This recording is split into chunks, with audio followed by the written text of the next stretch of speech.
2 큐. 안녕하세요. 역사보부상 김재환입니다. 찌라시 한국사 두 번째 시간인데요. 역사보부상은 제가 존경하는 유시민 작가님 지식소매상에서 아이디어를 얻어서 저는 역사보부상으로 이름을 지어보면 어떨까 하는 생각으로 따라해봤습니다. 보부상 좀 괜찮은 것 같지 않습니까? 역사 이야기를 전국 방방곡곡에 실어 나르겠다는 의지의 표명입니다. 어째 우리 민족 특유의 해악이 느껴지는 장면이 아닌지요. Previously, 지난번 리뷰를 좀 해볼까 합니다. 사실 지난번 1화는 퇴근 후 저녁 먹고 핸드폰에 녹음기 어플 깔아서 프리시즌 느낌으로 해봤는데도 불구하고 업로드 2일 만에 교육 분야 101호 차트 진입을 하게 됐습니다. 그래서 이거 이렇게 하면 안 되겠다, 좀 더 잘해야겠다 하는 생각에 오늘은 전문 스튜디오에 방문해서 녹음을 하고 있습니다. 어떻게 음질이 좀 괜찮고 볼륨도 지난번보다 훨씬 낫죠.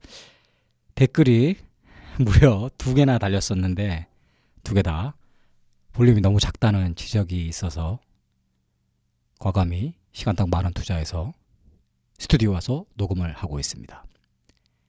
각설하고 12월 출간을 앞둔 저의 첫 책 찌라시 한국사를 기반으로 한 에피소드 두 번째 이야기 슛 들어가겠습니다.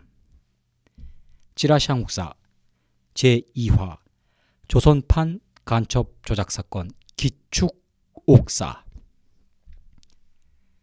첫 번째 질문입니다. 기축옥사가 뭐냐?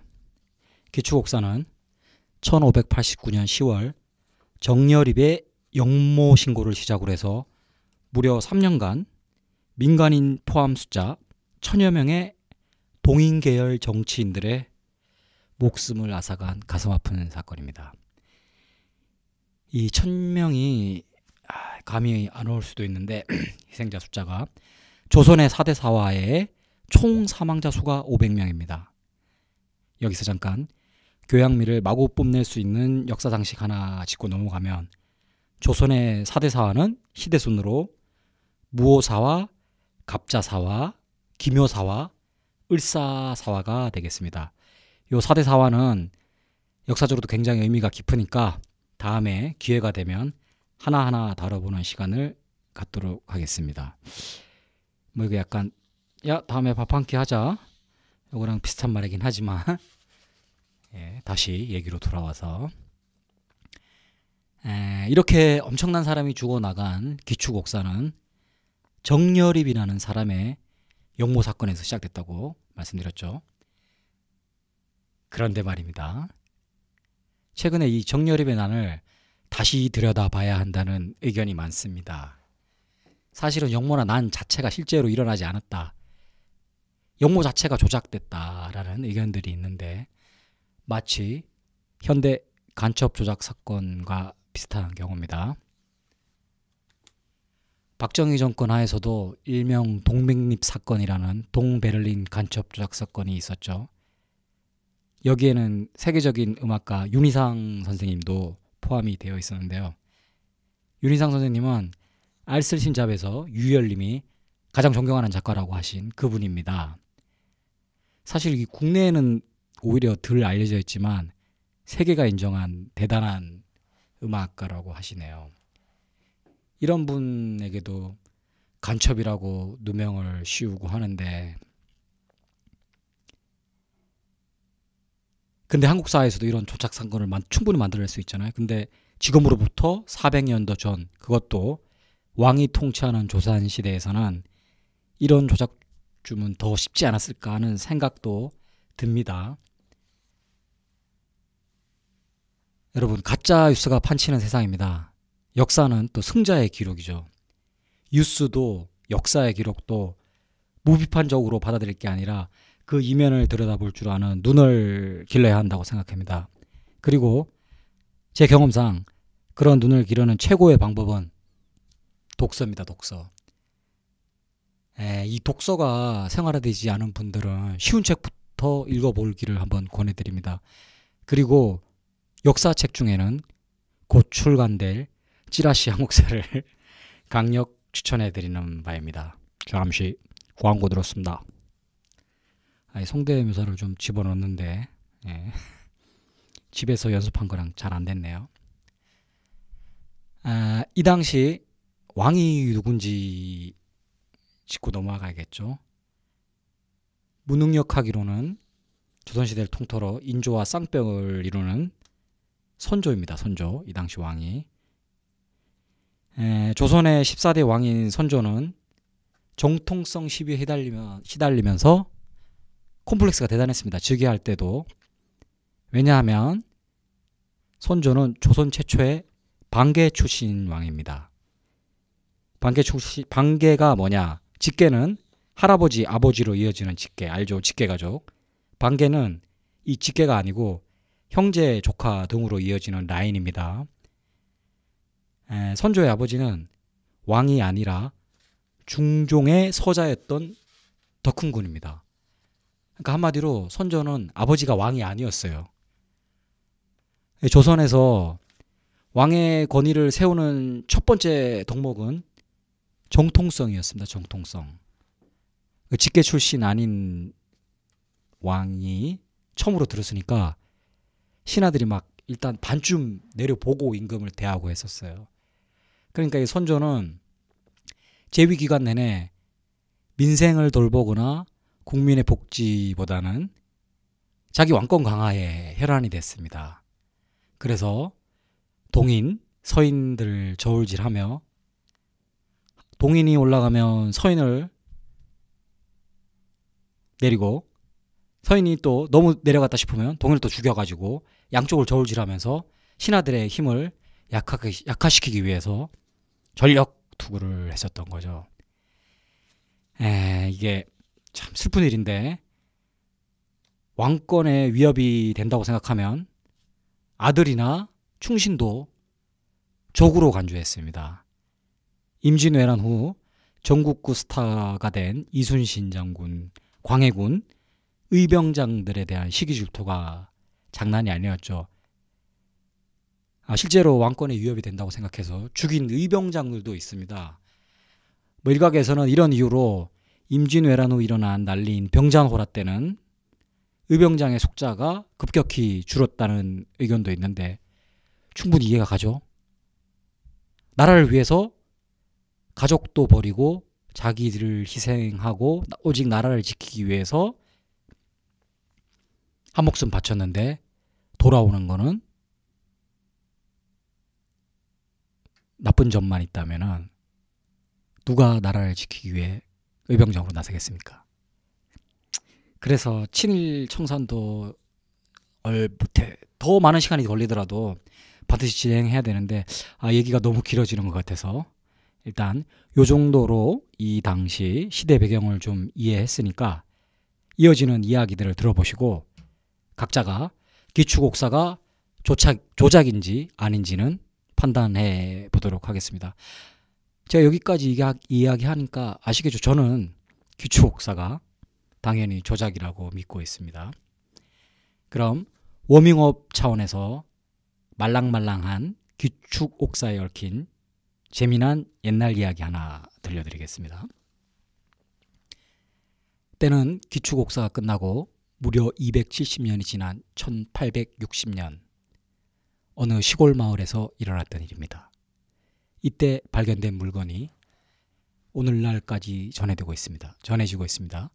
이게 무슨 물건인고 하니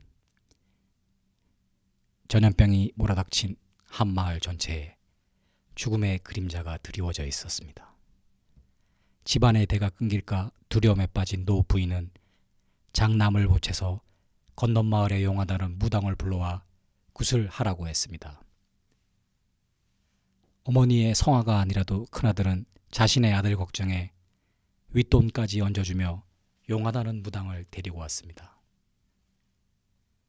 무당은 굿을 시작하기 전 날카로운 눈매로 집안 구석구석을 살피더니 집안의 오래된 물건을 다 태우라고 했습니다. 집안의 모든 식구가 나와 병균의 온상이 될 물건들을 태우기 시작했고 그동안 안 보던 책도 꺼내서 태웠습니다. 그때 다락을 정리하던 큰아들이 250년 전 집안의 할아버지가 쓴 유서를 한 장 발견했는데 유서의 내용이 충격적입니다. 유서 내용을 읽어드리겠습니다. 내가 작성한 이 유서가 언제 발견될지 모르겠지만 부디 우리 집안이 번성하여 그 후손이 평안한 상태에서 이 글을 읽었으면 한다. 그럼 나의 후손이 읽어본다는 전제하에 우리 집안의 비밀에 대해서 알려주겠다. 너희는 사실 밀양이 씨가 아니고 광산이 씨의 자손이다. 이 글을 쓴 나는 이원경이고 나의 부친은 정열입의 난 때 주모자로 물려 억울한 죽음을 맞이한 이발의 친형님이시다. 정열입의 난으로 비롯된 기축옥사는 우리 집안을 초토화시켰다. 집안 대부분의 사람이 죽었지만 어머니는 9살인 나를 데리고 광군의 칼을 피해 달아나셨다. 그러나 어머님은 과로를 견디지 못해 그만 객사하셨고 나는 천혜고아로 전국을 떠돌게 되었다. 어린 마음에도 오직 집안의 대를 잇겠다는 일념 하나로 이를 악물고 살아남았다. 그렇게 고된 세월을 견디고 장성한 후에는 천민과 결혼하여 신분을 속이며 살아가게 되었다. 하지만 행복도 잠시, 어린 시절에 가진 고생이 화근이 되었는지 나는 30살이 되자 큰 병에 걸렸고 죽음을 직감하게 되었다. 사실 이 글은 지금 내 옆에 누워있는 3살짜리 아들에게 집안의 원수와 우리 집안의 진짜 혈통을 알려주기 위함이다. 이 유서는 현재에도 전라도 광주에 사시는 이분의 후손이 잘 보관하고 있다고 합니다. 워밍업 차원에서 간단히 옛날 이야기 들려드렸고요. 재미있으셨는지 그럼 다시 역사 공부해보죠. 이제 본격적으로 정열입의 난을 들 쑤셔보겠습니다. 여기서 두 번째 질문. 정열입, 그는 누구인가? 전라도 전주 출생입니다. 조선시대 과거급제 평균 나이가 30세인데 이분은 6년을 앞당겨서 24살에 패스를 하셨습니다. 과거를 급제하고도 낭중지출하고 어린 나이에 급제하고도 그 당시 제일 잘 나가던 서인척 이의 총애를 받으며 출세길이 보장이 됐었습니다. 근데 이분의 타고난 기질이 정치랑은 영 안 맞았죠. 권모 술수 및 아부에 졸라 약하신 분입니다. 그리고 내 편 네 편 하며 편가르게 하는 것도 성격상 안 맞아. 그래서 버티다 모든 걸 때려치시고 38세에 낙향을 하십니다. 낙향 후 전라도 진안을 기점으로 해서 요즘으로 치면 라이온스 클럽 같은 단체를 운영했는데 클럽 이름이 대동계입니다. 대동계. 이름부터 뭔가 막 불손함이 좀 느껴지고 국민만을 생각할 것 같은 그런 이름이죠. 이 대동계가 뭘 했냐? 말쏘기, 활쏘기 등의 체력 단력은 물론이고 세미나를 가장한 알쓸신자급의 수다를 떨어댔다고 합니다. 정열입은 이런 세미나나 수다 도중 매우 불경하고 위험한 말을 했는데 대표적인 말이 천하는 공물이다. 즉 공공재라 이 말이오. 그러니 권력자가 천하를 사유물처럼 사용하면 나라는 망하게 되어 있는 법이오. 대단하지 않습니까? 이게 촛불 집회 때 어떤 사람이 한 얘기가 아니고 조선시대 지금으로부터 400년 전 정열입이라는 사람이 한 말입니다. 정여립은 박학다식한데 웅변술까지 굉장히 뛰어났다고 합니다. 그래서 한번 그의 얘기를 들으면 빠지지 않는 사람이 없었다고 하는데 목사님에서도 잘했을 것 같은데, 여기다 체력단련 아까 얘기했던 대동계세는 활쏘기 말쏘기 등 각종 무예에 뛰어났다고 합니다. 팔방미인이에요. 못하는 게 없어. 그래서 전라도 지방에 왜구가 출몰하면 대동계를 이끌고 직접 출동하셨습니다. 이때는 뭐 관군이 좀 전력이 약했을 수도 있지만 마을 근처에 해안가를 끼고 있는 마을에 왜구가 출몰을 하면 해적처럼 치고 빠지니까 관군들이 출동하기 너무 늦어요. 민간인 피해가 많으니까 정여립께서 일단 대동계를 이끌고 왜구를 박멸하셨다고 합니다. 대단합니다. 자, 스마트한 두뇌, 용맹한 기상, 여기에 결정적으로 삐딱한 세계관까지 영모의 삼박자가를 다 갖추고 있는 분이죠. 여기 보면 영모를 해도 충분했을 것 같아. 그리고 영모의 누명을 씌우기에도 이만한 사람 찾기가 쉽지 않았을 것 같습니다. 어쨌거나 저쨌거나 1589년 10월 조정에 비밀 장계가 도착합니다. 장계의 내용은 정여립이 대동계를 중심으로 쿠데타를 일으켰다는 내용입니다. 선조는 진상조사를 위해서 의검부 도사를 파견합니다. 이때부터 이상하고 합리적 의심이 가능한 일들이 연속적으로 발생합니다. 첫째, 역모를 일으켰다는 정여립이 정부군이 도착하기도 전에 죽도에 가서 자살을 합니다. 왜구도 물리치는 무예에 능한 용맹한 기생의 정여립이 난을 일으켰는데 정부군을 보기도 전에 무서워서 자살을 했다? 요즘 하도 자살당하는 사람들이 많아서 좋아요. 이것도 그렇다고 칩시다. 두 번째, 의금부 도사가 현장에 도착해서 조사를 해보니 그의 집이나 대동계 명의의 창고 등 어디에도 무기가 없어요. 무기가. 이 간디도 아니고 이 비폭력으로 역모를 하려고 했을 리는 없을 텐데 여기까지 좋다 칩시다. 세 번째, 사무실을 뒤져보니까 마음이 급했는지 서류들을 다 두고 갔어요. 근데 이 서류들이 죄다 대동계 회칙, 회식 비용 정산 같은 서류들만 있고 역모 계획서, 위기상황별 대처 방안, 역모시 컨트롤 타워의 수칙 같은 뭐 이런 서류들이 있어야 되는데 그게 없어. 하나도. 이상하죠? 네 번째, 처음 역모가 고변됐을 때 관할 지역 경찰서장이 정부에, 중앙정부에 아무 이상이 없다고 보고를 했답니다. 그리고 조정 대신 대부분들이 허위 신고다. 역모 고변 거짓말 그만해.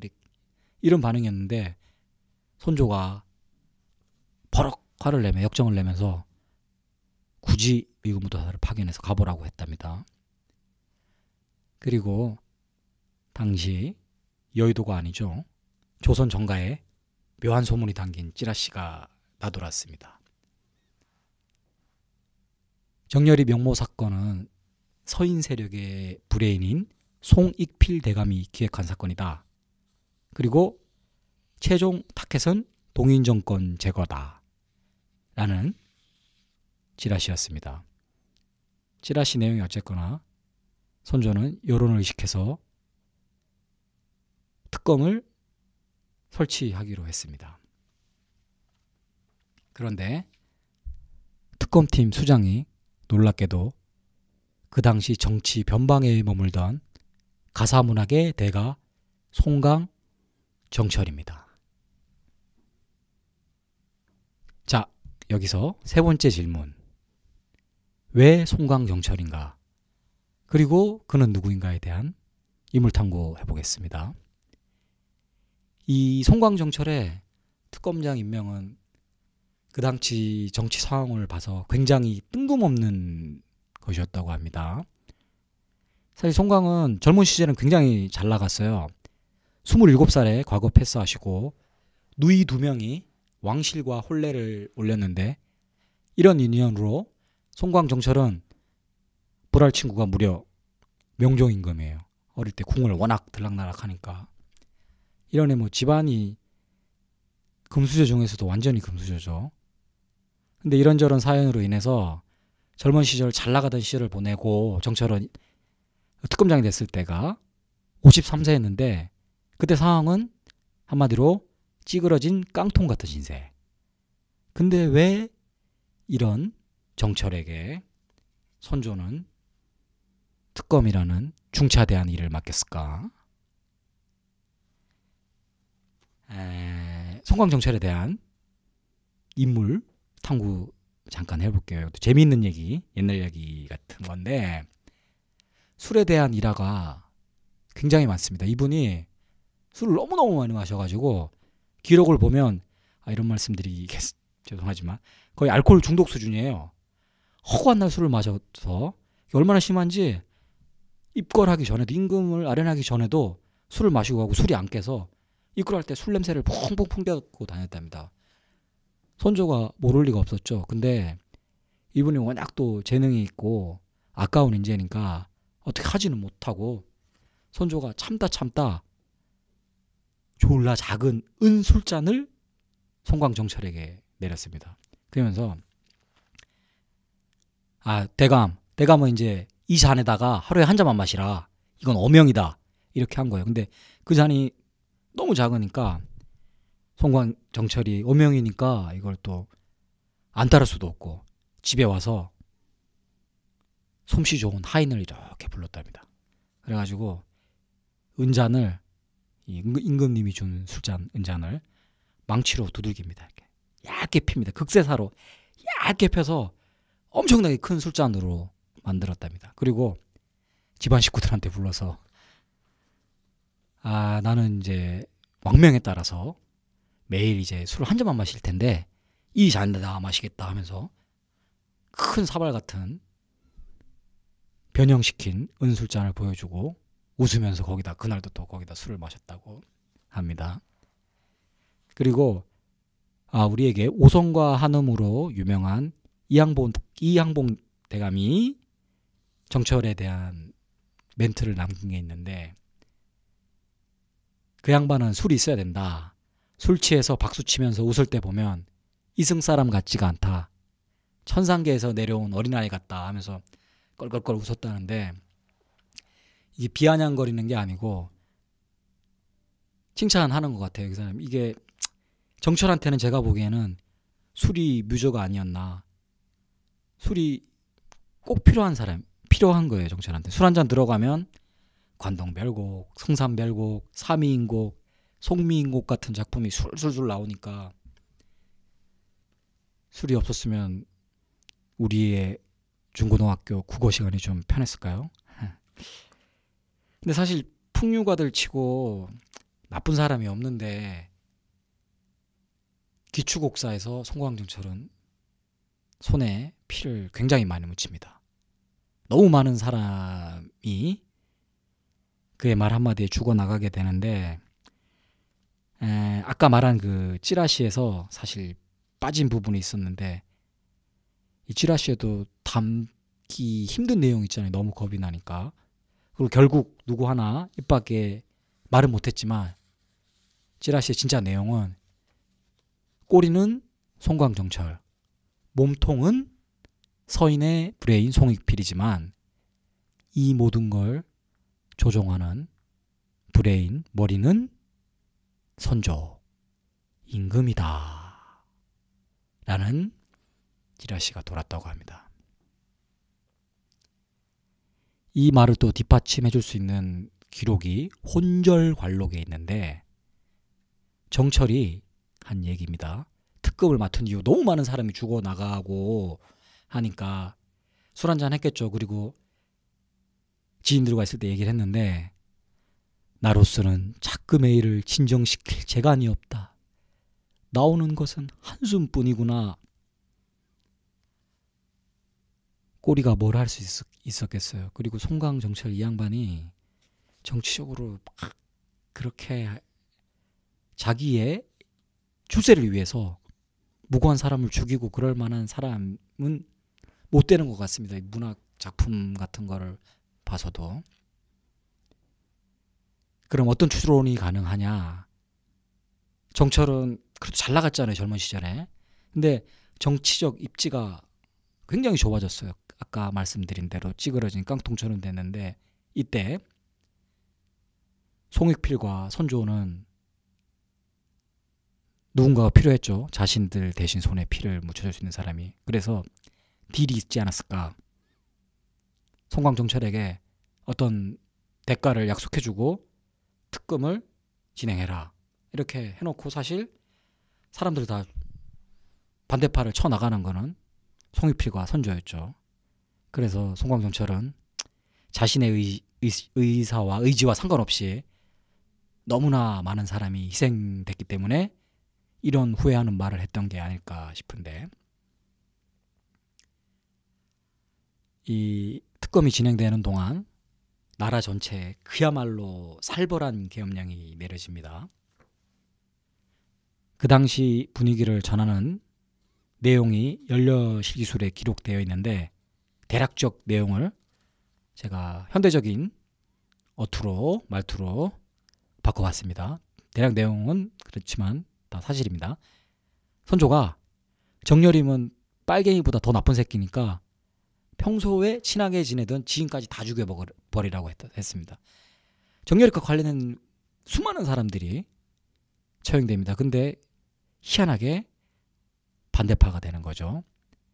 원래 조선시대에도 사형집행에 신중을 기하기 위해서 결한이라는 문서가 반드시 필요했습니다. 근데 사형집행 이때만 결한이라는 문서나 행정 절차를 다 무시하고 직결처분, 이 북한도 아니고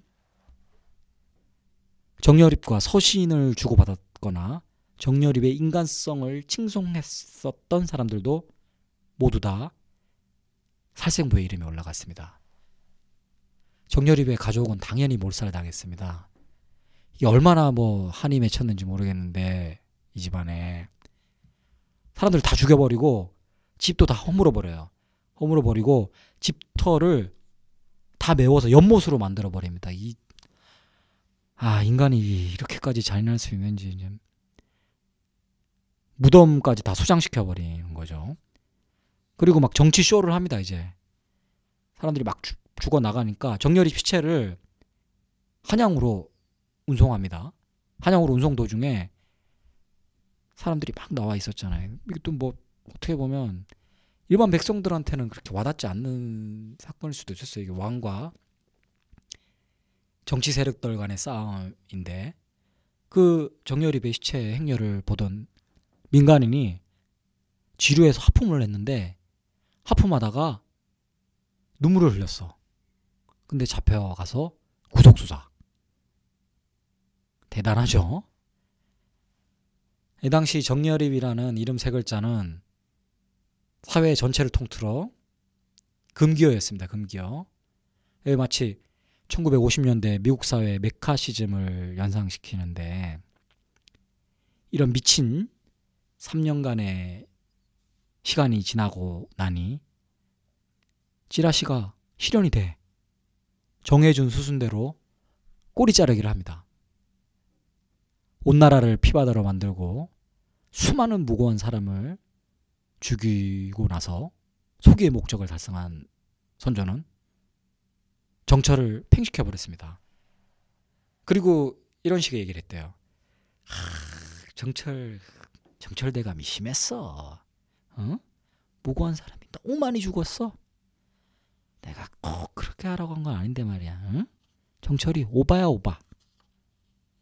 이렇게 말하고는 정여립 직계 빼고는 대부분의 사람들의 신원을 회복시켜줬다고 합니다.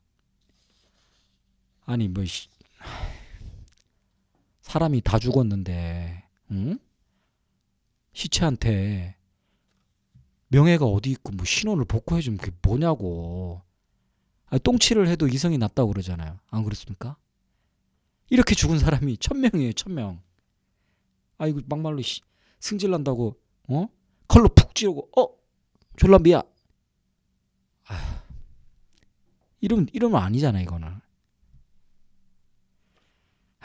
제가 좀 흥분을 했는데 마음을 가라앉히고 차분한 논평 한마디로 이화를 마칠까 합니다. 족 같은 역사는 단절시키고 주옥 같은 역사만 반복되기를. 이상 끝.